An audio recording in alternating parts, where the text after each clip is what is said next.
let's get to VT Corner, Sam. Everyone's favorite segment in this show. I'm still reeling from the ODU game. I got to tell you, it took a lot out of me, and I'm flabbergasted that 28-0, 31-0 could happen. But Dante Lovett in the portal, and this is the first casualty of the Brent Pry firing. Mm-hmm. When he was fired, all players basically got the chance to hop in and redshirt for the year and keep their eligibility alive. So I love Dante Lovett. We were very high on him going into the year. He came on our show. His mom has supported the show, seemed like a great Hokie family. So we wish him the best. We really do. This is a tough situation. I don't blame any player for doing what they got to do. And I would also point out, entering the transfer portal doesn't mean gone forever. You know, they can enter and come back. I think it would actually be wise for a player like that to enter and see where the cookie crumbles. And then you make your decision when you have all the available information. So I think you're going to see a lot of it, quite frankly. Like I would not be surprised if how big is it active? I know the scholarship limit's at like 105, but if you take your top 60 players on your roster, I would not be surprised if 30 to 35 plus of those top 60 players are in the portal for the Hokies. Would not surprise me at all. Yeah, man. And then you have graduations as an older team in some areas. So. I'm very curious how many of the 105 we keep together through the UVA game. I mean, we're looking at 65 to 70 new players next year. We're looking at a completely different roster. Well, it was 50 this year. Yeah. So I mean, and that didn't go well. So bring it on. Hey, Pete, undefeated in ACC play. Yeah, that's right. So regarding the first half against ODU, was it the most embarrassing, worst first half in Lane Stadium history? Because Duke was only 21-3. Yes. No,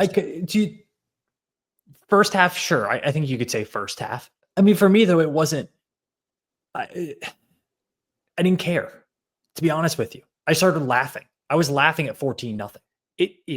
Because they didn't care. Yeah. It feels different because it was so blatant what was going on. Yeah. If Tech would have lost this game like 34-24 or something like that, or even like another one possession loss would have been significantly worse for me. Okay, so in terms of the way you felt, but in terms of school embarrassment, it was circling on the internet. Yeah. Like as it was going on and it was 21-0, it was 28-0. It's getting posted on, Reddit CFB. It's going around. Every player's commenting on it. Like that was the part. Like embarrassment equals eyeballs while your pants are coming down. And maybe there was a lot of eyeballs on us.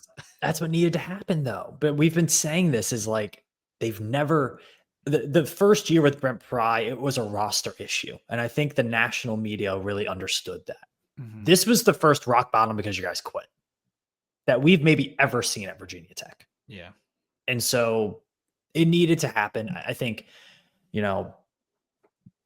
news moves quickly. No one's going to care about the Hokies for the rest of the year now.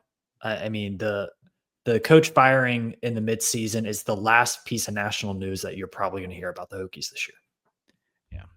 Max and Cheese asked, WTF happened to the locker room between halftime of USC and halftime of Vandy?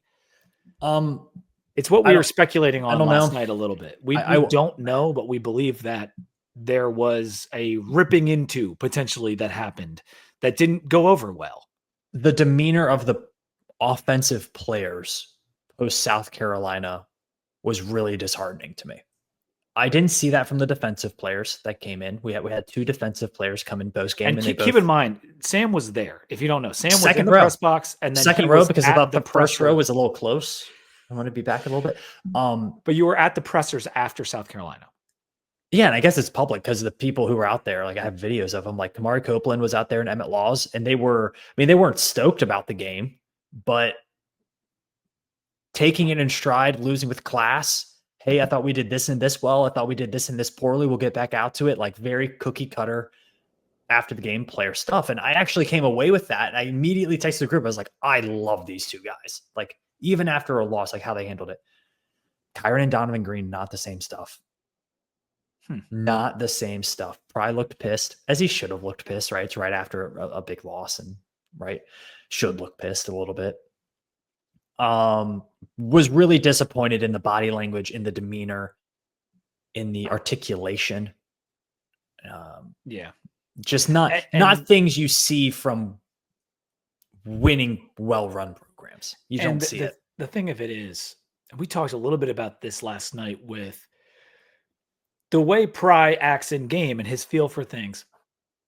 You have to coach guys differently. Kyron talked about it at ACC Media Days when he was like, yeah, if you're a leader on a team, some guys can take the criticism, some can't. Some guys you got to, take under your wing more.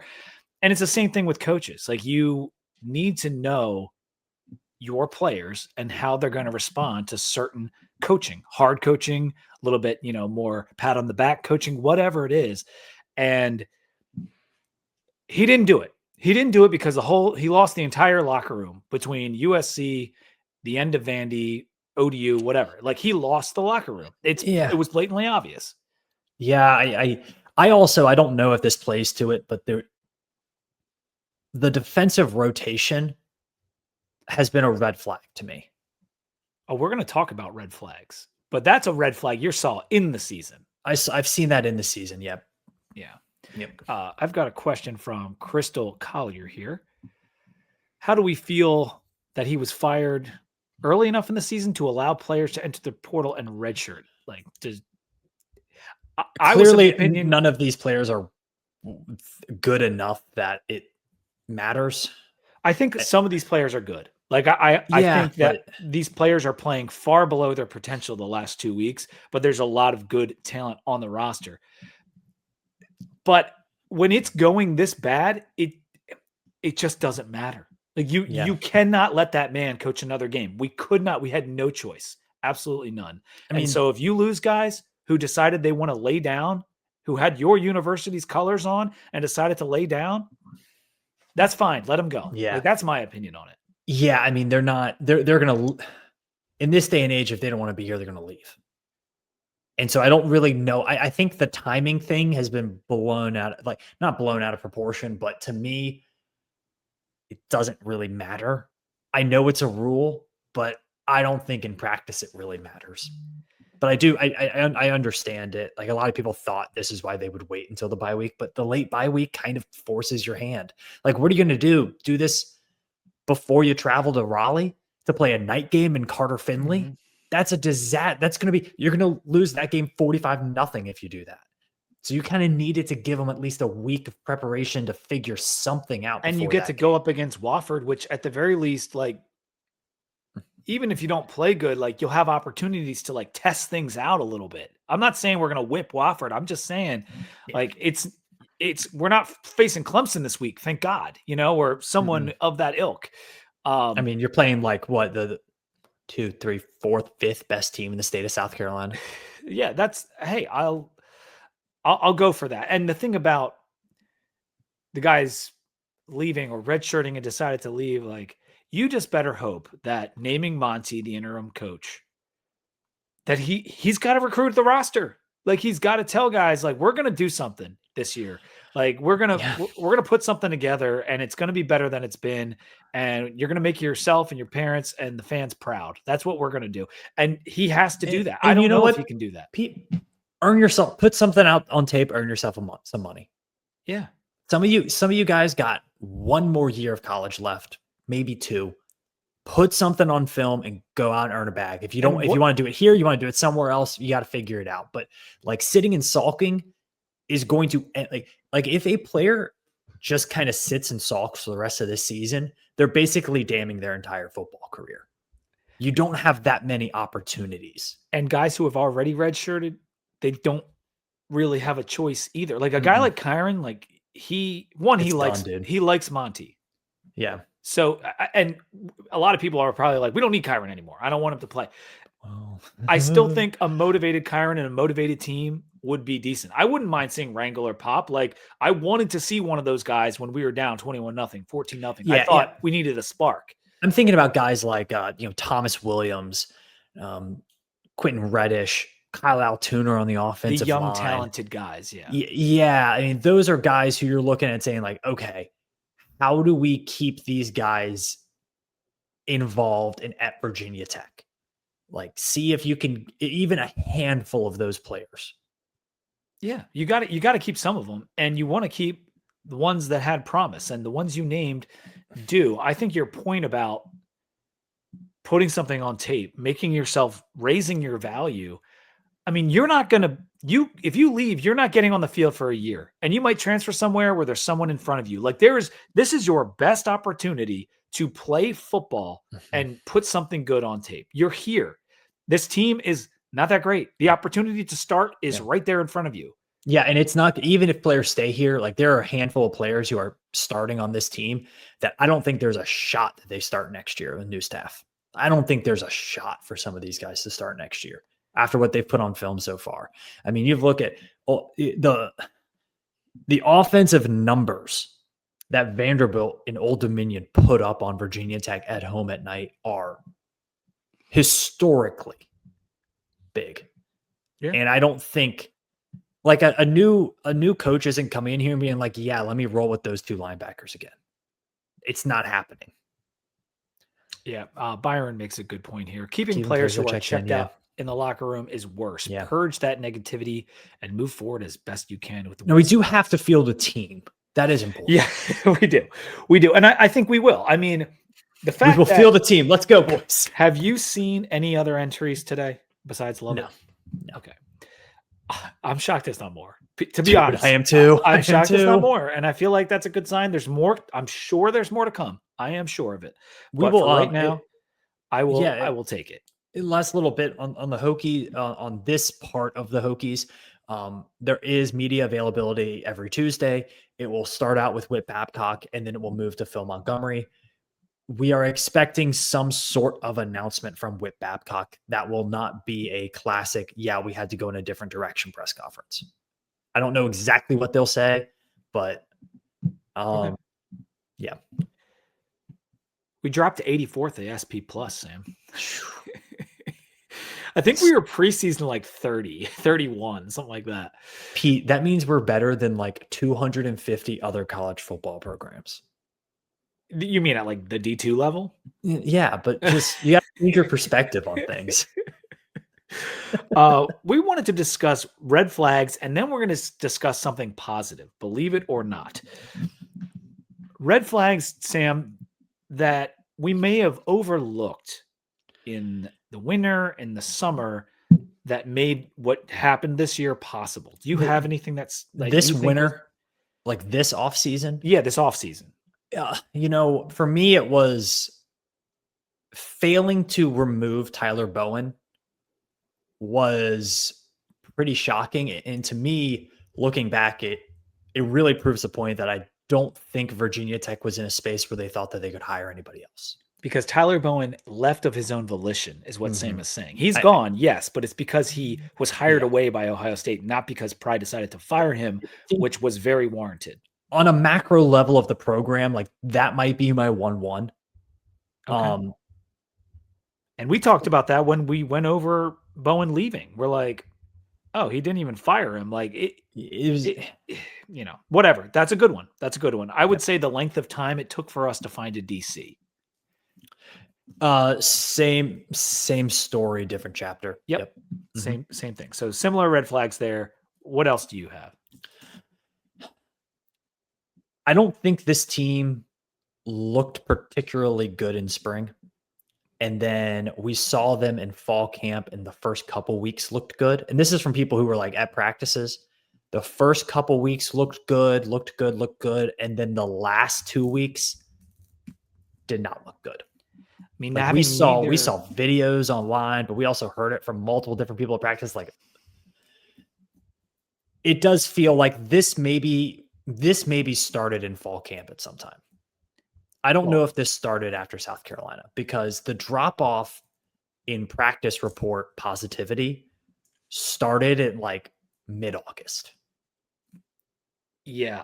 And I would say you're right. I mean, the spring practice sessions, there's a lot of injuries, which happen every year. And everyone's like, it's spring, doesn't matter. Spring doesn't matter. Neither of our top 2 quarterbacks took a snap in the spring game. That to me, one, it didn't make for a very fun spring game. and for another, it was just like, oh, okay, well, then this is all meaningless. Spring did feel meaningless. Spring felt like glorified weightlifting session. Yeah. To me. And maybe that's what it is at every school, but like I would have liked to see a little bit more competition. I mean, they were trying to install a new defense and a new offense, and they didn't have any players there. You legally don't have that much coaching time in college football. It is very, very limited. So installing new schemes on both sides of the ball, basically in 3.5 weeks before you start game prep for South Carolina, and Virginia Tech started game prep for Vanderbilt early, which didn't do jack shit. But like you're actually looking at maybe Kyron Drones got one-on-one coaching with Phil Montgomery for maybe 4 weeks when he was out of the season started. Because he was in a boot too. 4 weeks total. And of those 4 weeks, I think that's a total of like, I don't know, 20 practices. But we were hearing like the lip service from the coaches. I agree with you on the spring point. When it came to like summer and fall, like there was good vibes. Like there was a lot of like positive commentary on how Kyron looked and the defensive line and all this stuff. Yeah. I mean, I thought you looked at the defensive line. That was totally true against South Carolina. Yeah. And it was true for the first little bit against Vanderbilt. I think it was true until they gave up. All right. They started rotating in third stringers. Let's get the obvious red flag out in the open. Your team captain getting a DUI a week before the game. That's pretty tough.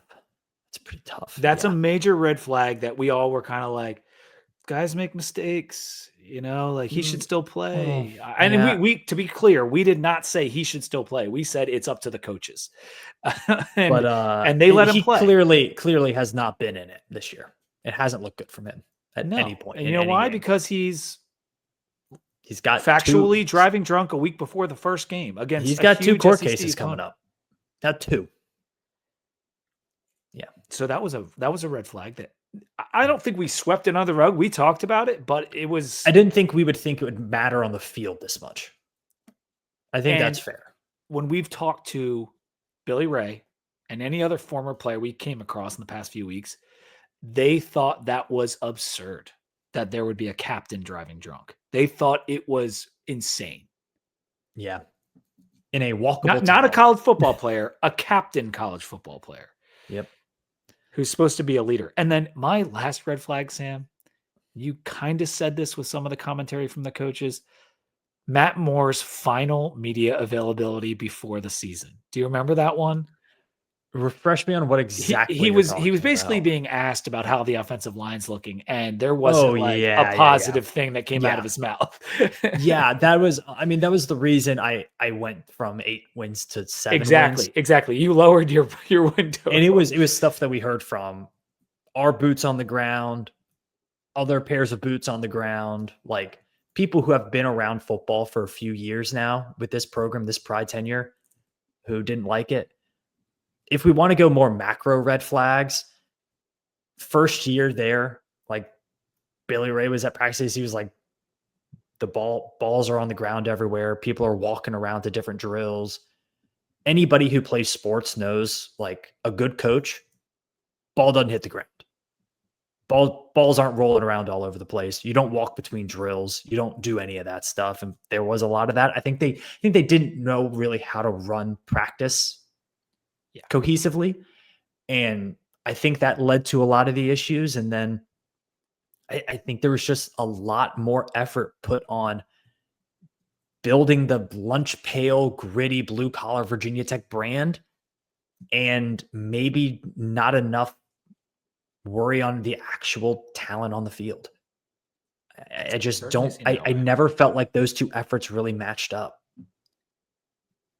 Well, we've harped on so many bad things, so many bad moments and events that led to the 0-3 start. But now that Pry is gone, what about the best moments of the last 3 years? Need a little positivity here, Sam, at the end of VT Corner. I would say like those night games against Pitt and Syracuse, electric. I mean, quintessential Virginia Tech football right there. The Thursday night game against Boston. Like there were moments in Lane Stadium at night that did harp to the good old days. Yeah. And I think that's part of what makes the two losses we just saw so disheartening. But because they were both in Lane at night. Yeah, but you did see it for a bit there. You did. Yeah, the Syracuse game where APR had those 4 sacks, and the Pitt game where it was Kyron's coming out party, he had 5 touchdowns. So cool. Byron puts one in the chat here. The snowball fight on the drill field. Was that when Pry was out there, I guess? Like that was it. Messing around with the students. Yeah, I mean, an example of his PR, but nevertheless a bright spot. Yeah, and I'm not saying like, oh, he shouldn't do that. All I'm saying was like they didn't know how bad that first roster was. They had no idea. The BC games, like we went 3-0 against BC, which is, hey, it's something. And that was Pry's first win. I mean, it was the second game of that. I mean, he bounced back. The bounce back after that ODU game was phenomenal. Yeah. Another night game at Lane. It was. And then the one in Boston where we just smashed them. Like we weren't playing well on the road. We go up to Boston. That might be Pry's best win against the best team over his tenure. Like it's not that BC was crazy good, but Castellanos was playing well. We didn't know if we were going to get that win. We didn't know how we'd show up on the road. And we just went up there and beat their ass. And it was so satisfying. Me and you did a live stream for that for that game. It was great. I mean, I think the Tulane Bowl game just showing that you wanted to go out and win that game, no matter what was happening on the Tulane sideline. That was great. There's one more one we have to mention. Win at Liberty. That was a top 25 win on the road, technically. I'm talking about the double nickel against UVA. That's pretty sick. I mean, come on. The last 2 games against UVA, absolutely dominant. Absolutely dominant. He didn't lose to UVA. Let's give Pry credit for that. If I were to tell you at this point, if we were to go back and be like, hey, Brent Pry, he's going to have a dominant bowl win over. He's going to have night wins against Pitt, Syracuse, Boston College. He's going to go undefeated against Boston College. He's going to go undefeated against UVA. How would you be feeling? I'd probably be like, what about Miami? And you know what, dude? Give them credit. The Miami game was awesome. Infinitely more talented. We should have won the game last year. We stuck with them. Like we should have won the game. It really wasn't about those mediocre games, like the middle of the road games, nailed them. It was the big games and the not so big games. And this one says last year's UVA game at Lane was fun as F. And it was fun. Was the Pop Watson just throwing bombs to Jalen Lane, running into the end zone, doing the money thing. Like that was a Tune blast. Went off on that game. Another night game at defense Lane, was right? great. Yeah. It's just, and that's what makes this so, I think, frustrating is because you saw the moments. You really did see the moments, but this sport, you play 12 games a year and you can't have 6 good ones. No, it's not going to work out. I mean, our team has been poorly coached for 3 years. I said it in year 1, even though everyone is ragging on the talent. Oh, the talent's not good. And the talent wasn't good. I get that. But we were better than a 3-win team that first season. Yeah. And we lost 2 1-point games. Yeah. So anyway, that's going to do it for VT Corner tonight. Sam and I will probably be recording on Wednesday our normal show. We're figuring out how we want to handle that. TBD. Yeah. If anybody is like, hey, you guys should really talk about we'll go for it. Go ahead and also put your favorite moments from the last 3 years in the comments on YouTube, in the comments on Spotify. That would help us out and be fun just to see what people think was their favorite moment. Sam, are you drinking a beer? I am drinking a beer. I haven't want to talk about this. This is a dark, scary beer, and it's a really, really special one. It's actually a limited release from one of the best breweries in North America, the Nosferatu Double Red IPA from Great Lakes Brewing in Cleveland, Ohio. This can is so sick. It's red, shades of red and black with Nosferatu on it. It is a limited edition for the movie Nosferatu. If you're a horror fan, it is phenomenal. Watch it. Really, really good movie. This beer is delicious. It is difficult to drink. It is It's tough. It's like drinking it. It gives you the same sensation of drinking a good whiskey where you really like it, but you got to take little sips. It is maroon in color pretty much. I don't know if it's going to look in how it looks in the ring light, but It looks brown, like it it's looks black brown. almost. It's reddish brown. It's very dark. It is a double IPA, 8%, 70 IBU. It is a big boy. They describe it as sink your teeth into a rich, roasty, red double IPA with a frightfully delectable hoppy bite. I don't know if you can get, I got this at a Total Wine in Virginia. Great Lakes does distribute pretty well, so you might be able to find this still before Halloween. If you collect cans, this is a really sick can, and it's a very, very good beer. This is like a 4.25. Oh, this is a very good beer. The double red IPA? The Nosferatu double red IPA. Okay, I'm going to put your ranking down here because I was just looking it up to make sure I had the right beer. It's a 3.8. Friends of the show have it at a 3.86, and you're going higher despite that. I'm going higher. That strong, like, is it like a bourbon barrel strength or like what kind of like? No, it doesn't have the bite that bourbon barrel strength has. It's really hoppy. It is just. I'm trying to like it. It's kind of like the way that a stout is kind of. I got you. Tough, yeah. It doesn't have the bite that the bourbon. You're not going to be chugging it. No. But it's fun. It's kind of whimsical. Yeah, I like it, man. That is fun too. I'm drinking water tonight, so we will move on